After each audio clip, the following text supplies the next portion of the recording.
Good day, everyone. So, I just watched the film titled The Social Dilemma. This is a great film and highlighted the dangers of social media and the direction this world is sadly going to.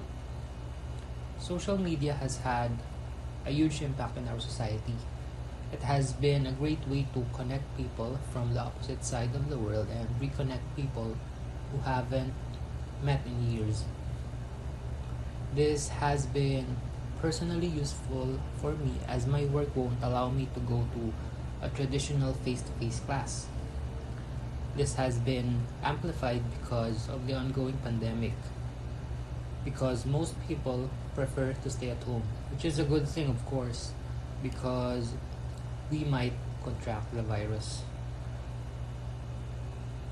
As for social media's negative impact on our society, let's not look further than the recent campaigning season and election. I won't give my political standing, but this recent election is a perfect example of the way social media can sway the outcome of even things as big as this. Both sides push their own agendas, and I believe it's fair to say that you can hear fake news coming from both sides. Even after the election, there has been rumors of cheating circulating the media and no one knows for sure what really happened. This has also been an issue with the recent election in the United States. Big social media platforms like Twitter have been the main source of news for majority of the people. So after watching this film, I learned more about the dangers of sharing data with social media. I try to limit the information I share to a minimum because of this, and now I'm actually contemplating deleting my social media apps altogether. Another thing I learned is about the disconnect I've created with my family. Before the days of social media, the family always stays at the dinner table to talk about the happenings throughout the day instead of just typing and scrolling through their phones. Another thing I learned is even if I personally don't believe that likes define who you are, I personally don't care about likes I get on my posts. It still somewhat matters to me because these apps are actually designed like that. Another thing I learned is that I should be the one controlling my use of the social media and not the other way around. After a few seconds of scrolling, I usually find myself mindlessly scrolling throughout my news feed for minutes.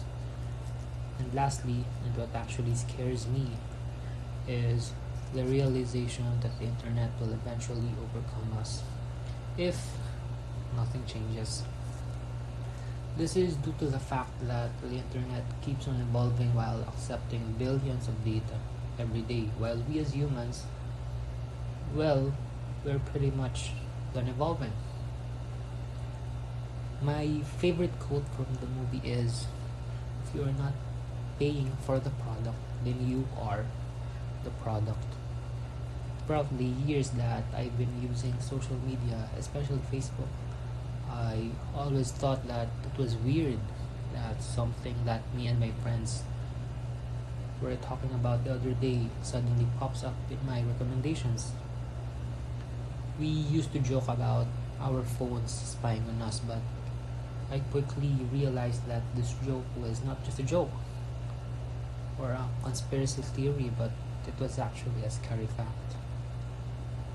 People love apps like Facebook because it is very accessible, but we need to think about how these billion-dollar companies will continue if they have no revenue. They must be generating money through something, right? That's why I try to limit the information I input in apps like these, especially Face ID and fingerprints. But let's be honest, if we're on Facebook posting our pictures, of course, they already have our data and know what we look like. So I believe that the main issue of the film is the constant evolution of the internet, and it seems pretty much inevitable.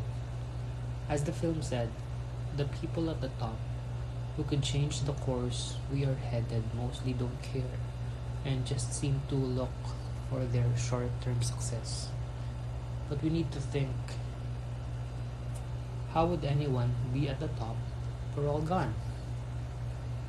That's all, and I hope the listeners enjoyed my short podcast. Thank you.